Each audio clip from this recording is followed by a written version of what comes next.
Hi friends, చింతతొక్కు దొగ్గినా కదండి, తిరువాత వేసినా కదా, అన్నం తినేద్దాం. నోట్లో నీళ్ళు ఉడుతున్నాయండి. చల్లబడిన అన్నం, చింతకాయ పచ్చడి. అంటే చింతకాయ కదనండి అది. సో అలా కలిపేద్దామండి. సుందరంగా అందుకోరా సౌందర్య మాధుర్య మందారము, అందలేని పొందలేని ఆనందలోకాలు చూపించురా. So friends, కలిపేసినానండి.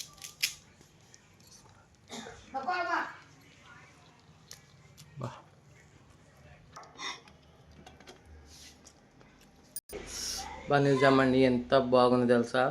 నా సబ్స్క్రైబర్ ఒకరు ఇస్తానండి నేనండి, మా ఇంటి పక్కనే ఉండారు, వాళ్ళకైతే ఖచ్చితంగా ఇస్తా ఇది ఎత్తుకొని పోయి. సో ఫ్రెండ్స్, నా వీడియో నచ్చితే లైక్ చేయండి, షేర్ చేయండి, సబ్స్క్రైబ్ చేయండి. Bye bye. ఇంకో వీడియోతో మళ్ళీ కలుద్దాం.